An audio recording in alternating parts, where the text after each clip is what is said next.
தெய்வத்தின் குரல் முதல் பாகம். பண்பாடு காந்தர்வ வேதம். அவன் என்ன புரட்டி விட்டானா என்று சாதாரணமாக ஒரு வழக்கு இருக்கிறது. புரட்டுவதற்கு என்ன இவ்வளவு முக்கியத்துவம்?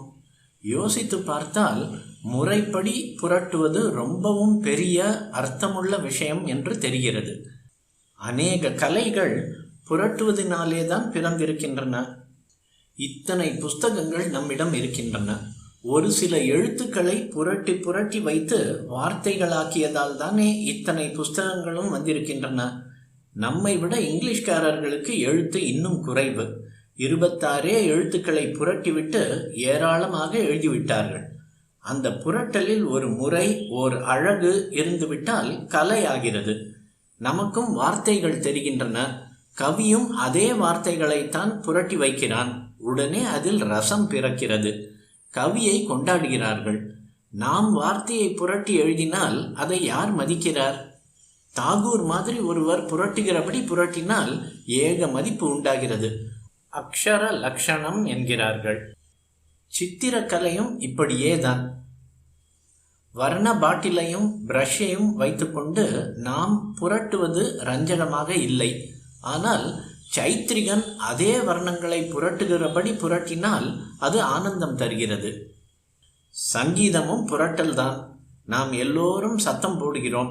அந்த சப்தத்தை ஸ்வரங்களாக பாகுபடுத்தி இதற்கப்புறம் இது என்று அழகாக புரட்டி வைத்தால் இன்பம் உண்டாகிறது. நன்றாக புரட்டினால் நிறைய இன்பம். புரட்டலில் நிபுணனாக இருப்பவனுக்கு ஒரு மணிக்கு 200-300 ரூபாய் தருகிறோம். நாம் சத்தம் செய்தால் ஓய வைப்பதற்கு பணம் கொடுக்கலாம். புரட்டல் இன்பம் இப்படிப்பட்டது. நமது தொண்டை என்கிற மாமிச வாத்தியத்தில் காற்றை புரட்டுகிறோம். தவிர சங்கீத வாத்தியங்கள் பல இருக்கின்றன. எல்லாவற்றுக்கும் இந்த புரட்டல் மாத்திரம் பொது.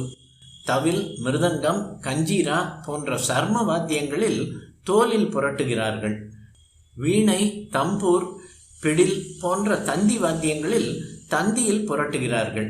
இந்த வாத்தியங்களில் புரட்டுகளுக்கு நடுவே இழைந்து வரும் அனுரணனம் என்ற இழைப்பு ஒலி நயமான இன்பம் தருகிறது.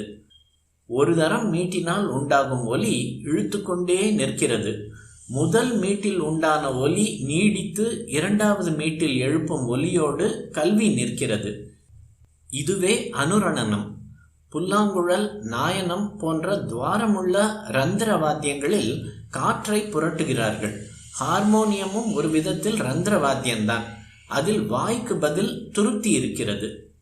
புல்லாங்குழலிலும் நாயனத்திலும் துவாரங்களை விரலால் மாற்றி மாற்றி அடைத்து திறக்கிறார்கள் என்றால், ஹார்மோனியத்தில் வில்லைகளை மாற்றி மாற்றி அழுத்தி எடுக்கிறார்கள். தத்துவம் ஒன்றுதான். சப்தத்தை புரட்டுவதோடு அங்கங்களை புரட்டிவிட்டால் நாட்டியக்கலை உண்டாகிறது. சங்கீதத்தில் காதால் கேட்டு அர்த்த ஆனந்தமும் ஸ்வர ஆனந்தமும் பெறுகிறோம். நாட்டியத்தில் இவற்றோடு கண்களால் பார்த்து அங்கச்சரிய ஆனந்தமும், அங்கங்களை முறைப்படி அசைப்பதால் புரட்டுவதால் ஏற்படுகிற இன்பமும் பெறுகிறோம்.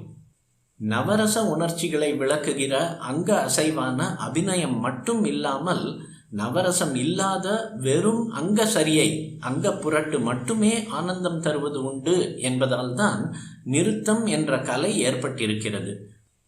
ஈஸ்வரனுக்கு செய்கிற 64 உபச்சாரங்களில் சங்கீதத்தோடு கூட நிருத்தமும் உபச்சாரமாக சொல்லப்படுகிறது. கீர்த்தனத்தில் சப்தம், அர்த்தம், லயம் யாவும் சேர்ந்து இன்பம் தருகின்றன.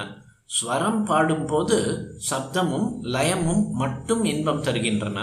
ராக ஆலாபனத்தில் வெறும் சப்தம் மாத்திரம் ஆனந்தம் தருகிறது அல்லவா? நிருத்தத்தில் வெறும் அங்கச்சரியை மட்டும் லயத்தோடு சேர்ந்து ஆனந்தம் தருகிறது. இந்த கலைகள் யாவும் காந்தர்வ வேதம் எனப்படும். கந்தர்வர்கள் உற்சாக பிறவிகள். அவர்கள் எப்பொழுதும் பாடிக்கொண்டும் ஆடிக்கொண்டும் இருப்பார்கள். மனதுக்கு உற்சாகம் தரும் கலைகளுக்கு இதனாலேயே காந்தர்வ வேதம் என பெயர் ஏற்பட்டிருக்கிறது.